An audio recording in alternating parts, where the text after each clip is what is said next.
third Saturday night of the month speaker meeting that we've started here, and our favorite speaker is here tonight, and his name is Adam T. from Los Angeles.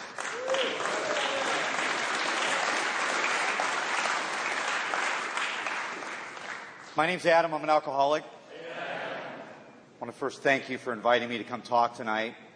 It's always an honor and a privilege to be asked to participate in Alcoholics Anonymous. Ultimately, it's a responsibility to give back what was so freely given to me.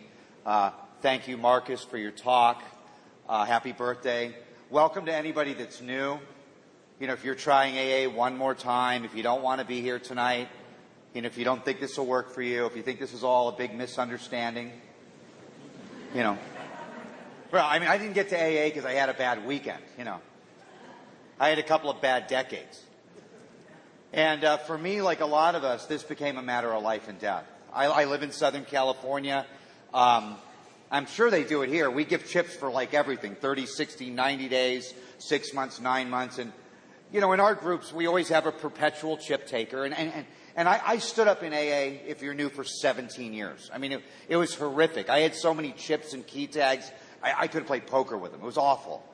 I remember one secretary saying, give them back. You know, and I did that walk of shame over and over and over again. And, you know, looking back at that, what I would do is I would go into your head and look back at myself and I would think, what a loser.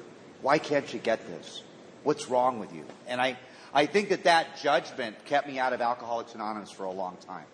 And I thank God for the unconditional love of the old-timers in Alcoholics Anonymous, who said stuff to me like, you know what, don't even bother taking chips. Just sit in the back. Shut up. In a loving way, though, you know. But they also made it really clear to me that if and when I was ready, that the doors of Alcoholics Anonymous would always be open for me. And if you're new, I hope that if you take anything away from this meeting tonight, that for me, Alcoholics Anonymous was the closest thing to unconditional love that a drunk like me would ever experience. No matter how many lives I destroyed, how many jobs I lost, how many hearts I broke, Alcoholics Anonymous has consistently been there for a drunk like me. And I will be forever grateful for that. And, you know, eventually there was so much guilt and shame about being, you know, this perpetual newcomer that I started coming to meetings drunk. Now, the interesting thing about AA is if you see a guy drunk in an Alcoholics Anonymous meeting these days, people say stuff like, oh my gosh, what's he doing here? I mean, think about it. With the event of treatment, this multi-million-dollar empire that kind of swoops us up in our most desperate moments, you know, throws us into yoga class, right? Craft hour, nature walks. But what I would do, I'd go to 7-Eleven, get a big gulp cup, I'd fill it up with liquor, put a little Coca-Cola on top, then I'd cruise into like the late night 11 p.m. Hollywood AA meeting. Do some of my best sharing. I know, they didn't think it was funny. No one was laughing. You know, and then I started going through treatment centers. By the way, you know what all the treatment centers and religions have in common? They all send their drunks to us. Right? So I'm going through treatment center after treatment center after treatment center. By the time I finally got sober, I'd gone through treatment 28 times. Not 28 days like the movie. This isn't Hollywood. 28 consecutive times. And I wore that like a badge of honor. I thought that's what made me an alcoholic. And I remember telling my sponsor, hey, I went through treatment 28 times. I was hoping that would like get rid of the guy, you know, loser. Go find someone that's willing. And he looks me right in the eye and he says, you know, Adam, that doesn't make you an alcoholic. And I thought, you're kidding. He says, no, it means you paid $500,000 for a big book.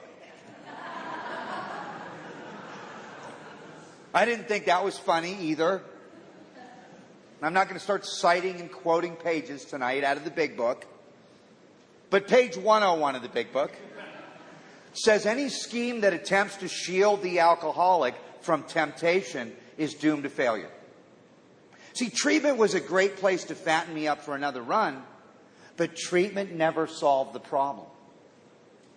And for me as an alcoholic, like a lot of us, I always thought the problem was alcohol. That's all I ever heard was stop drinking.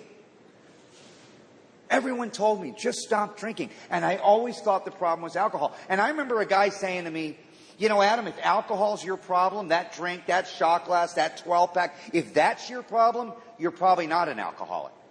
And then in the very next breath, he said to me, and if you are in fact an alcoholic, the type that's described in the doctor's opinion, in the big book of Alcoholics Anonymous, your problem isn't alcohol. And you know what? It took me another decade to understand what that guy was trying to tell me. Because for me, like a lot of us, it was obvious I couldn't live with booze. Everyone could see I couldn't live with alcohol. From the time I was in 8th grade, I'm in middle school. I'm already peeing in my pants, drooling on my desk, passed out under the bleachers. My nickname in 8th grade was Space Cadet. I couldn't find homeroom. You know what I mean? People are picking colleges, I'm picking rehabs. Most likely to overdose. Everyone could see I can't live with alcohol. But see, alcoholism comes in people. It doesn't come in bottles. And the greater aspect of this spiritual disease for me, centering in my mind, is the very simple fact that a drunk like me can't live without alcohol. Not successfully, not happily. And in very much the sense of the word alcoholic, what it really means for me to be an alcoholic is that I have a mind that keeps taking me back to booze. I have this mind that continues to lead me back to alcohol. It's almost like my default program. You know, it's funny because I sponsor this guy. He's a computer programmer. And he was so quick to point out that the definition of a program, if you look it up, is a sequential set of instructions that brings about a result. You know, what do you get when you get a corrupted file on a computer? What do? You put in a recovery disk, right? It restores it to an earlier point in the process. You know, then he tells me that 10 and 11 are like the viral scan. But see, the problem with me is I'd sat in the rooms of Alcoholics Anonymous thinking that it was miraculously going to come up through the chair. And a friend of mine said, you know, Adam, if you sit in a chicken coop for 20 years, guess what? You won't become a chicken. That the fellowship may be equally as important as the program. Like we say, principles before personalities. But I had to come to terms with the fact that for me, I had to start taking actions in Alcoholics Anonymous besides just sitting in the rooms. The fellowship was just one part of it. And, you know, what I saw is that I have a defiant mind by nature. The thing with me is that I will argue with anybody about anything at any time. You tell me it's black, I'll tell you it's white. You tell me it's big, I'll tell you it's small. You tell me to go left, I'll go right with an attitude. Right? And then I'll blame you for eternity. That's why we say denial's an acronym. It stands for don't even notice I am lying. Think about it. You could tell an alcoholic, but you can't tell him much. Oh, you don't believe it? Try sponsoring somebody. But what that really means for me is that you can lead me into the gates of hell, but you can't push me into heaven. And when we talk about the traditions in Alcoholics Anonymous, what I had to really start to understand is what attraction rather than promotion really means. And how important, like Patrick and I were talking about, the traditions are really the glue that binds us together. It is the traditions that are responsible for the unity in Alcoholics Anonymous. And, you know, you want to see some drama, get between an alcoholic and a drink. When Alcoholics Anonymous becomes the thing that's saving my life, then I start to really respect the thing that's saving my life. Think about it. One of us doesn't work the steps, one of us dies. We don't work the 12 traditions, we all die. You know, the steps stop me from committing suicide. If you haven't noticed, the traditions stop us from committing homicide, right? If you don't believe it, get involved in a committee. But eventually I started to really understand that. And what happened to me is I got to one more treatment center. I was 120 pounds. I was dying of alcoholism. I was dirty. I stunk like urine. I looked like I just got out of a concentration camp. You know, a vision for you. And I'm sitting there in this detox circle, and I've let everybody down one more time. I'm in my nightgown with my ass hanging out. And, of course, there's a speaker. And I'm judging the speaker, right? We're the only people that could be on the curb and look down at the world, right? I got two speeds, grandiose and comatose. And this woman is on her H&I panel. We have a committee in Los Angeles called Hospitals and Institutions. It brings meetings into prisons and detoxes, hospitals, anywhere where clients, inmates, or patients can't get to meetings. H&I, and I'm sure you have an equivalent of that called Corrections, that probably has the lowest relapse rate in all of recovery. And, you know, this woman is doing her AA talk, and at the end of her talk, she looks us all up and down and she says, if I could give you all the gift of recovery, I wouldn't do it. And I looked at her and I looked at the guy next to me and I said, what a bitch. But then she said something that would later change my life. She said, the reason I wouldn't give you the gift of recovery is because I wouldn't rob you of the journey. And see, if you're new all of these years later, I understand that that journey to recovery, just like that journey to surrender that each and every alcoholic has to walk, is personal. And if you're new, we can't give you that gift of desperation. It's a great acronym for God. But my experience shows me as an alcoholic that until I got to that place in my life where my head couldn't get enough and my body couldn't take any more, I really didn't understand what it meant to be an alcoholic. Because when my head can't get enough and my body can't take any more, God means something totally different to a drunk like me. It means grow or die. Then I understand what it means to drink against my will. Then I know what it means to break every single promise in my life. I'm going to show up for work on Monday. I'm going to bring my paycheck home.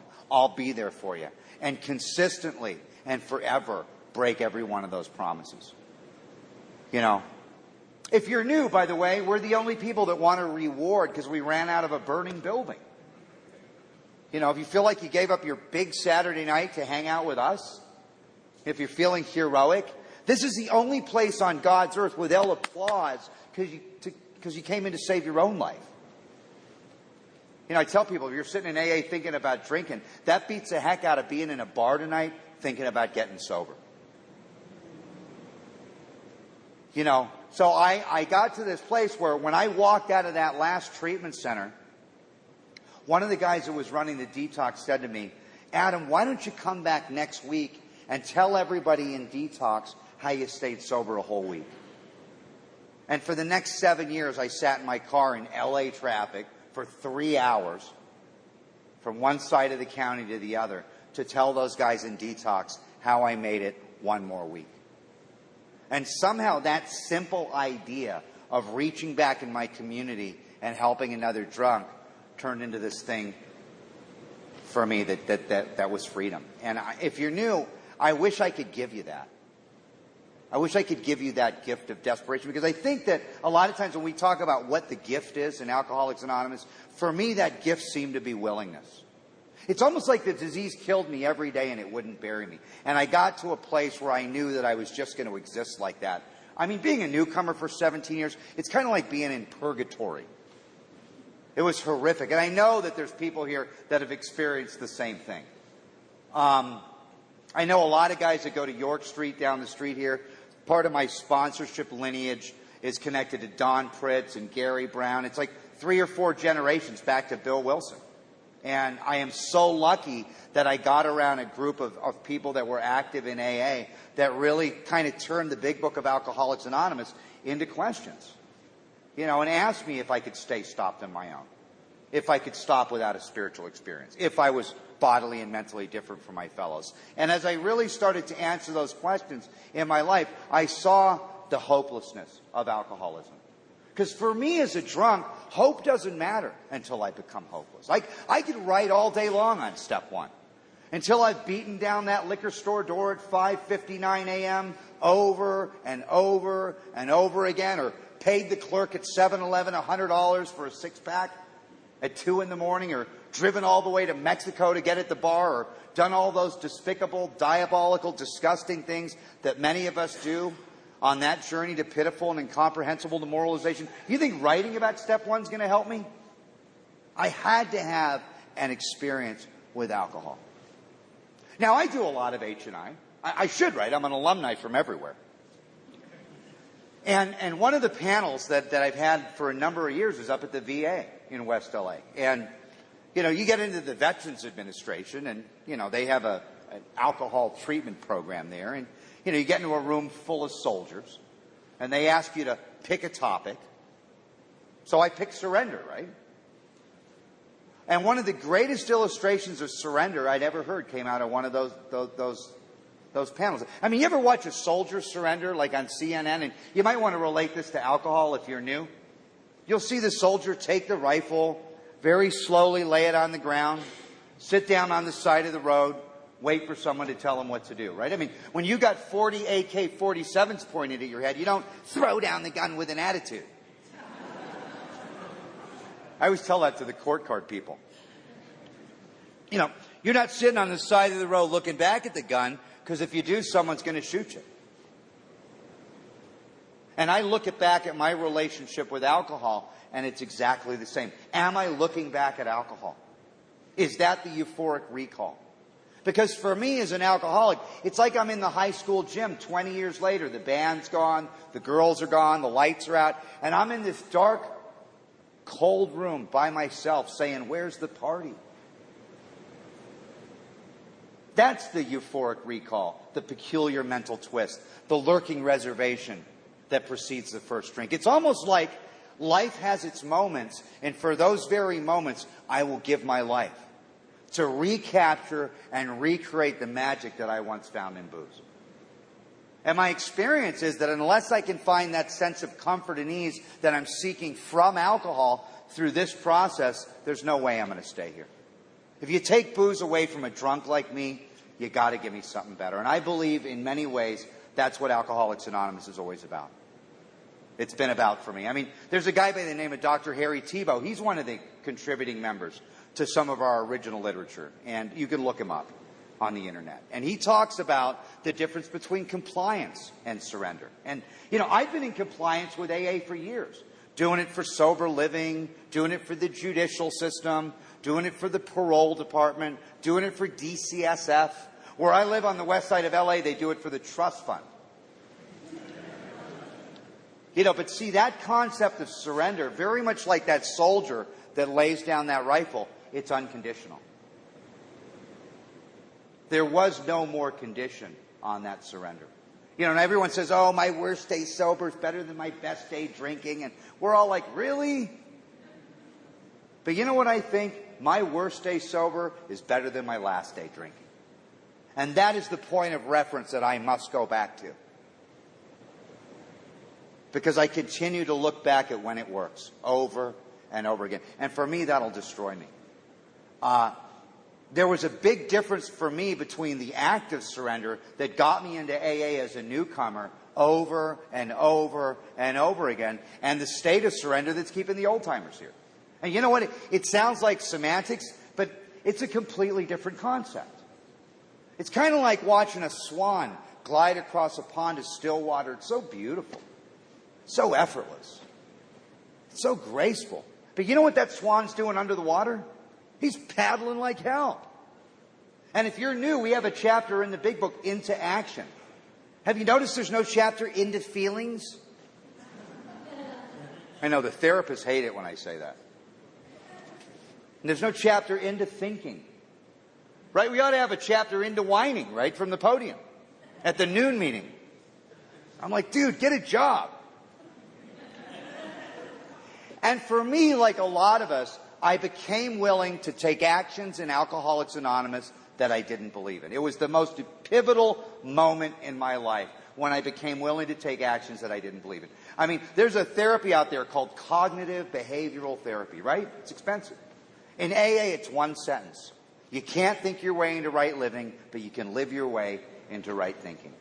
And, through good sponsorship and the 3 legacies of Alcoholics Anonymous, I started to see how those actions would change my life. That triangle, recovery, unity, and service, for me, translates into contribute, belong, and learn. It's just that simple.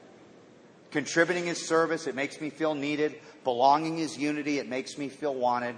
And to uncover, discover, and discard the things that are blocking me, I start to feel loved. And it's just that simple. It's almost like I can't separate cause from effect. It's like putting a weight pile in the middle of the room and lifting weights every day. If I do it every day, I become strong. The same thing with spiritual exercises. The more that I take these exercises in Alcoholics Anonymous, regardless of my thinking or my feelings, eventually those things change as a result of taking action. And for some reason, that was the thing that brought about the change in me. And, because, you go to treatment a lot of times. I got way off into this. I mean, in treatment, we speak a foreign language. You know what it's called, right? It's called victimese. I don't understand how the drink bone connects to the jail bone.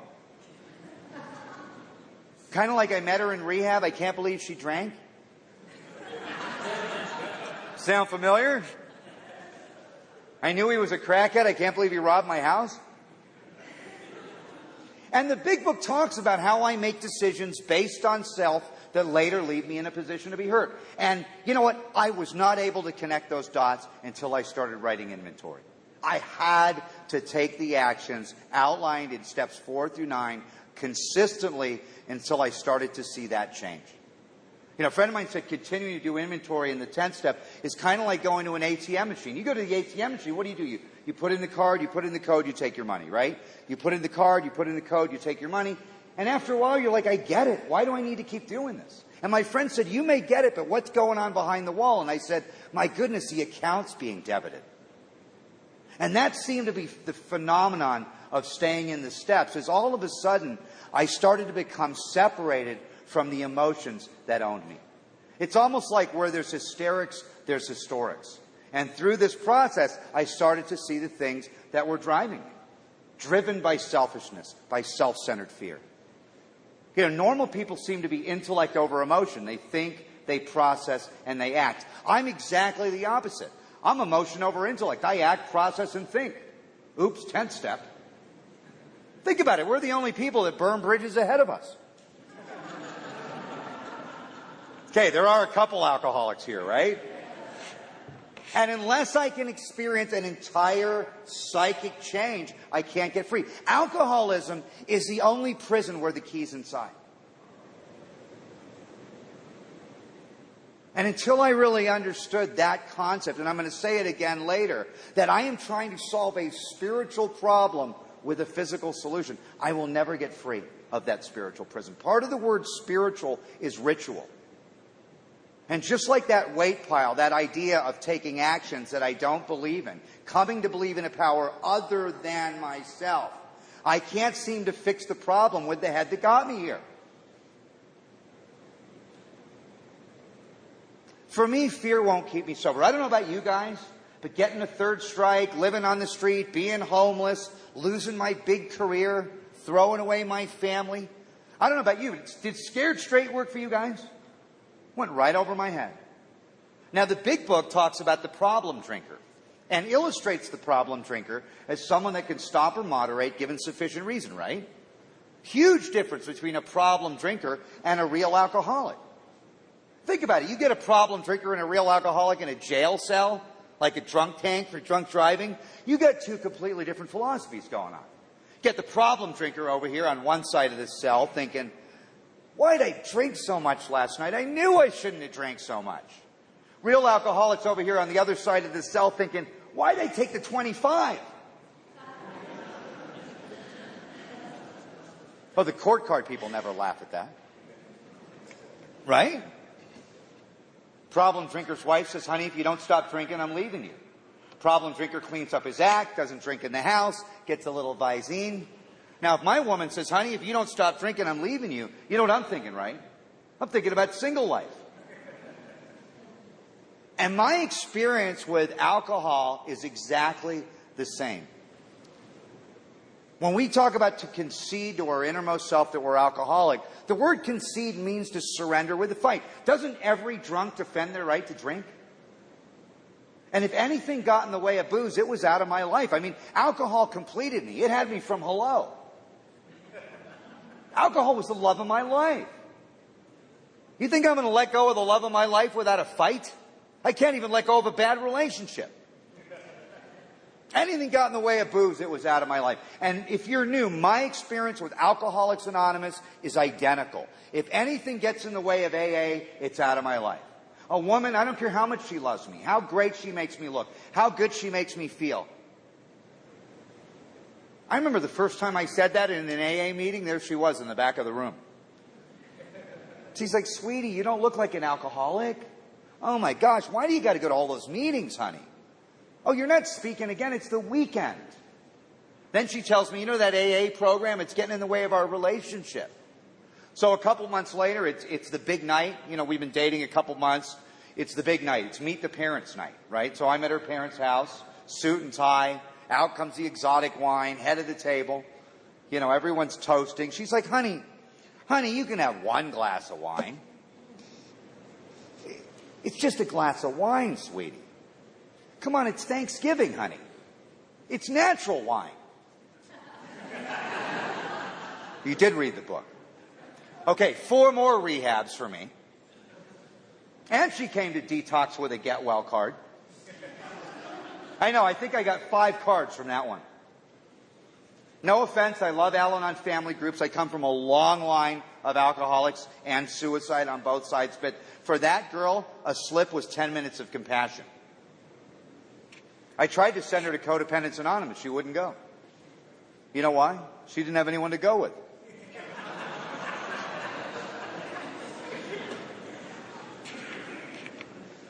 Thank God for Al-Anon. You know, that whole thing about I didn't cause it, I can't cure it. I can't control it.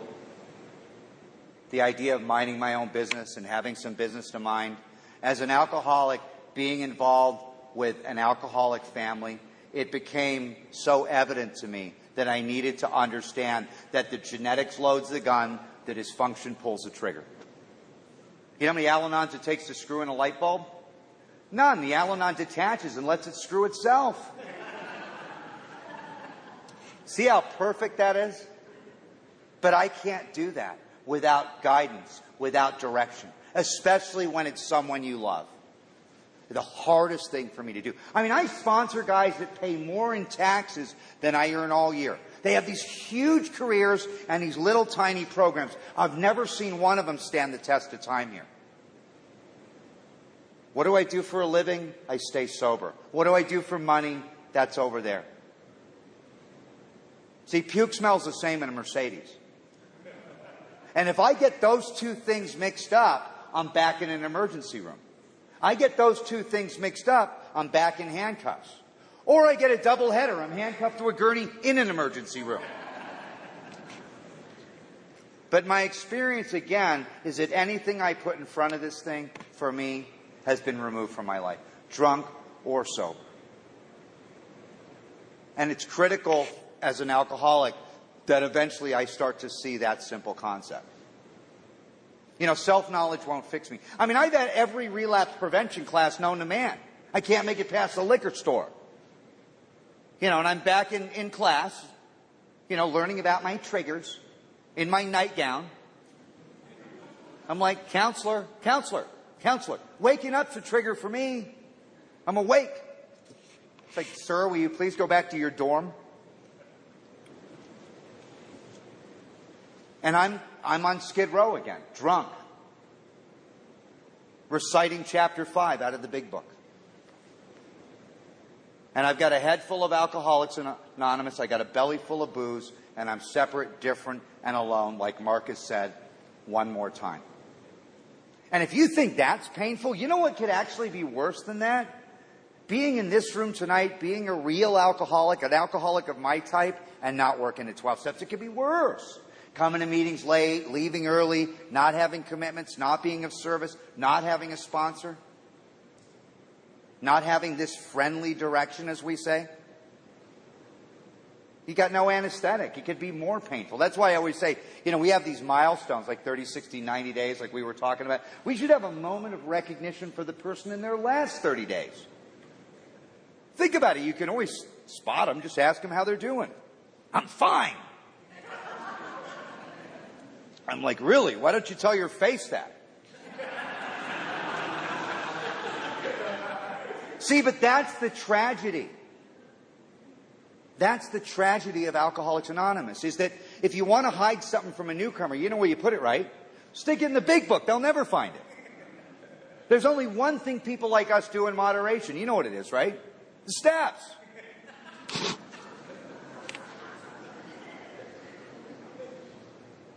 See, alcoholism is the only disease that, when treated, will actually leave the sufferer in a better position than if they never had the disease. And I could never believe that until I started doing the work in AA. As long as I was on the outside looking in, it was even more painful. Because for me as an alcoholic, unless I really understand what the problem is, the solution's not going to work. And I always thought the problem was booze. But the problem for me, the greater aspect of this problem, is when a guy like me stops drinking. See, a lot of people stop drinking, the outsides get better, the insides get better. My experience with alcoholism is when I stop drinking, the outsides get better, but the insides get worse. And the longest bridge that I will ever cross, the longest journey that I will ever walk as an alcoholic, is that little tiny hyphen between the first and second half of step one. And what that really means is I've got a body that can't process alcohol, but more importantly, I have a mind that can't process reality.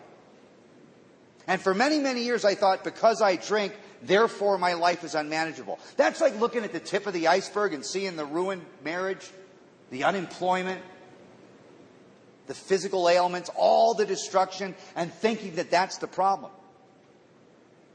That's like telling me that the trigger is on the outside. But see, what Alcoholics Anonymous has continued to show me is that for a drunk like me, the trigger's on the inside. You ever notice when an alcoholic's not having a good day? You know when I'm not having a good day? When I don't get my way. You ever notice we're all like 5-year-old kids here with old people's faces? Oh, you don't believe it? Cross one of us. I'll resent your grandkids. The problem with that is I take poison and I hope you die. It's how that manifests. So really, for me as an alcoholic, it's the second half of step one that drives this thing. And that's my need to play God. That's my need to be right. My need to sort, compare, judge, and label. It's my severe overreaction to 5 things: abandonment, rejection, betrayal, disrespect, and authority. All of that comes out of that 4th column in inventory. And it's all driven by one thing, by fear.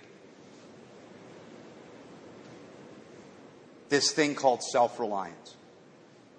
And I think if you're new, the most significant thing that I discovered through doing all of this service and all of these seemingly unrelated things is I got together with one guy and I heard the same thing that a lot of us hear. 3 words. Yeah, me too. And that seems to be the identification. It's almost like intimacy is into me, I see. And it was by reaching back and working with another alcoholic that I saw my own fallibility, my own humanity, my own defects. You know, anybody remember Gilligan's Island? It's kind of a young crowd, but we were talking about that the other day. Did you ever notice that Gilligan's Island was the 7 deadly sins? Think about it. The captain was gluttony, Gilligan was sloth, Marianne was envy, Ginger was lust, Mr. Howe was greed, the professor was pride. If you're new, go to Hulu. But see, I would have killed everyone on the island but Ginger.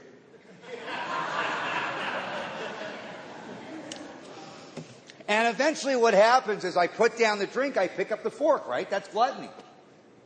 And then I'm in 6 and 7 on my knees, saying, God, please take this from me. And I put down the fork and I pick up the credit card, right? I'm going to fix what I did with the fork. And then I'm in bankruptcy court on my knees. And then I put down the credit card and I start acting out in the rooms. Can't go to that meeting again. And it's so interesting how there's like, a couple hundred 12-step programs, and they're all identical except for the first half of step 1. And it's so easy for me to play musical poisons like we were talking about earlier in the first half of step 1. And what the literature talks about is, for me, when I straighten out spiritually, only then do I straighten out mentally and physically. And that was a product of continuing to process through the steps and then reaching back in my community and helping others. I'm involved with some groups where they know more about the big book than anyone I've ever seen, and there's no new people. And then there's groups where all they do is service and they never talk about the steps. And it seems like the three legacies of Alcoholics Anonymous are like an equilateral triangle. And when I started to do it all at the same time, I looked back at my life and I thought, my God, how did I ever live like that? How could I have ever lived like that? I told my sponsor I had a degree when I came to AA. You know what he said to me? He said, Adam, thermometers have degrees. You know where they stick those? See, at the end of these meetings, we say, keep coming back. It works if you work it. They don't say, keep coming back. It works if you know it. And what I discovered is that Alcoholics Anonymous was not an intellectual pursuit. If you're new, I had thought that I would understand and learn some basic ideas here, like principles, and then I would get free of it. And my experience is, it's almost like people ask me why I keep going to meetings. I'm like, why do you keep going to the gas station? Because the shower I took yesterday won't keep me clean today. That point of reference is when Wilson talks about we cannot rest on our laurels. That means I can't stay sober on yesterday's program. It means it's like unplugging a refrigerator. I unplug from a spiritual design for living, and I seem to spiritually deteriorate. Thinking it through doesn't work for me. I mean, I just thinking it through won't work. And I had to get to a place where I started to understand those simple concepts. One of the things my sponsor said to me, he said, Adam, what do you want from AA? And I said, I grew up in Malibu. I want a yacht and a Learjet. And you know what he said to me? He said, if you work steps 4 through 9 and you consistently live in 10, 11, and 12, what you'll get, right? Because I'm a taker, I want to get something. He says, what you'll get is a quiet mind and a loving heart. And I looked at him and I thought, what do I want that for? But looking back at it, Wilson talks about the grouch and the brainstorm. What's the opposite of a quiet mind? For me, it was a mind that won't shut up. It's a mind that's up at 3 in the morning telling me I'm a loser. That job you got, they're going to do the background check on you. It's up 5 minutes before me every day saying those people in AA don't care about you. And the opposite of a loving heart is a vindictive heart. It's a prejudiced heart. It's a resentful heart. And for me, all of my life, I was crucified between these two thieves, yesterday and tomorrow. In yesterday, I have guilt, shame, and remorse. And tomorrow, I have fear, anxiety, and worry. And it seems like the product of continuing to take inventory is I get to a place where I'm at peace. It's almost like our spirits are like a body of water. When they're perfectly still, they best reflect the heavens. I know how to get there with a bottle of liquor. But unless I can find that sense of comfort and ease that I'm seeking from alcohol through this process, there's no way I'm going to stay here. I look back at my experience with Alcoholics Anonymous and with booze, and if someone did to me what I did to myself, I hate to say it, but I would have killed them. If someone did to me what I did to others, I would have killed them. And then I come in these rooms and you want me to pray to God? I didn't want God to find out where I was. I'd become bankrupt in those 3 basic areas of my life. And, really looking back at the steps recreate those 3 relationships. Steps 1 through 3 recreate and develop a relationship with God. 4 through 7 recreate and develop a relationship with self. 8 and 9 recreate and develop a relationship with others. 10 maintains my relationship with self. 11 maintains my relationship with God. And 12 through service maintains, develops, and grows my relationship with others. So coming out of the steps, I'm able to live in harmony in those simple relationships. There was a great spiritual teacher. He was asked, what's the most important thing of all your teachings? What did he say? Love God with all thy heart, love thy neighbor as thyself. It's almost like those relationships are built right into the steps.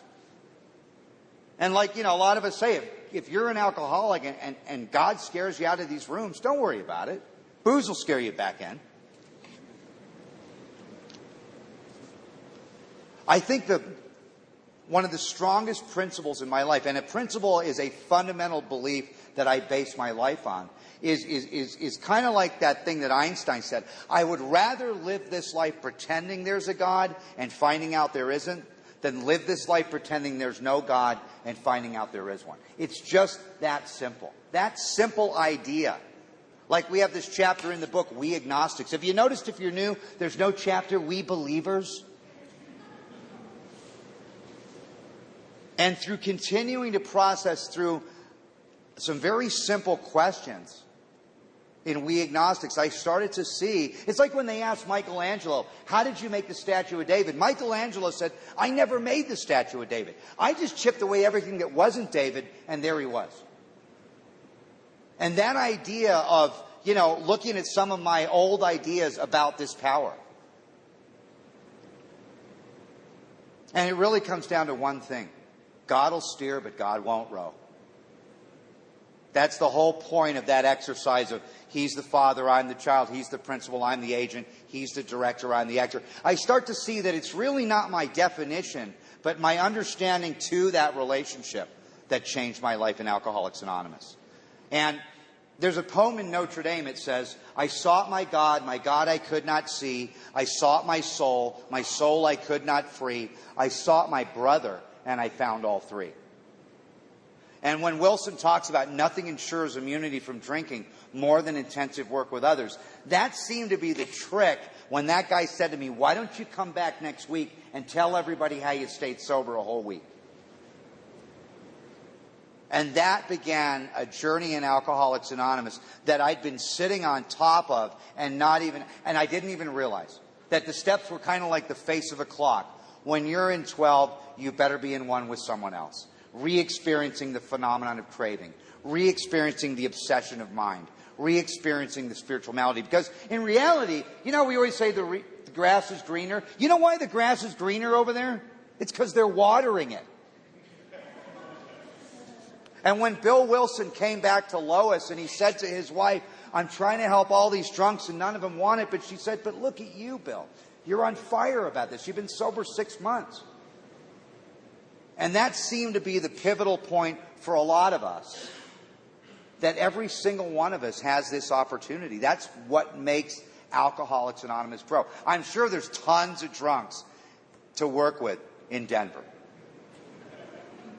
And I started to look at what blocked me from helping people. It was this idea, this delusion or dishonesty with myself that I had nothing to offer. It was my selfishness. It was my fear. Like my friend Bill C. He says, how can you possibly give a newcomer worse advice than they're giving themselves already? Like, how are you going to hurt anybody?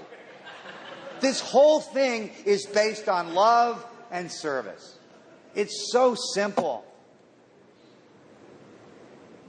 It's so simple. That simple idea of reaching back and helping one other drunk changed my life. The steps for me break down into 4 basic ideas. In 1 through 3, I give it up. 4 through 7, I clean it up. 8 and 9, I make it up. 10, 11, and 12, I keep it up.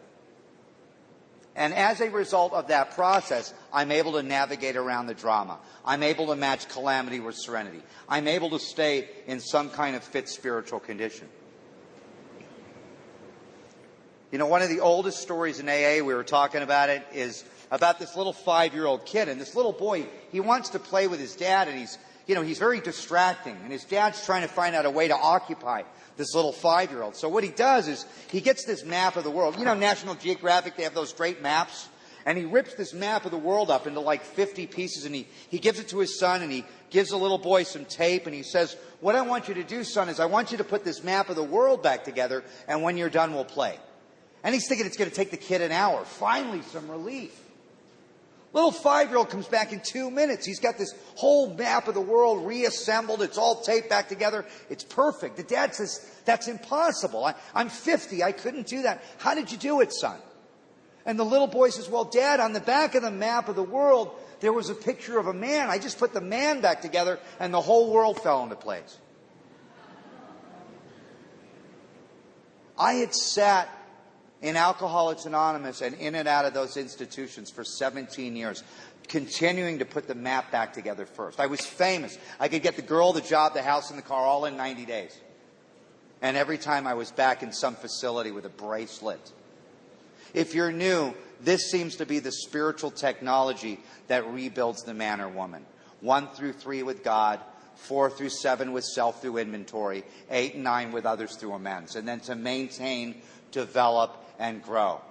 10 with self, 11 with God, 12 with others. And for me, like so many of us, the whole world fell into place for me.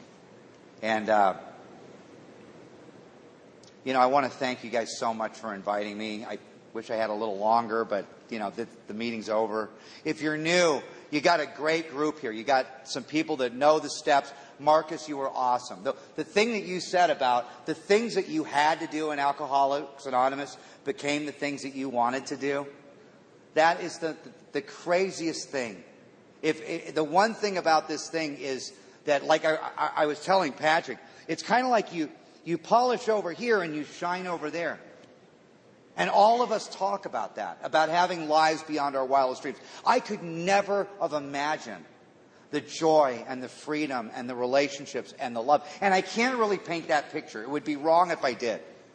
Because it'll be your journey, it'll be your picture. And I can't rob you of that journey. Thank you so much.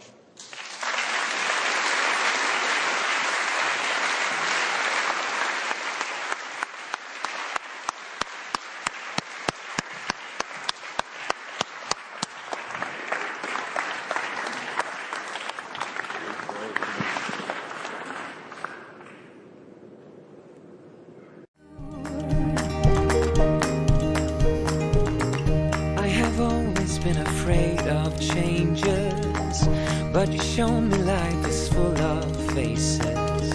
Sometimes clouds got in our favorite places, but we were young and unaware. Oh, I got you, there's no reason to chasing payment on my own, 'cause you're here to stay every night.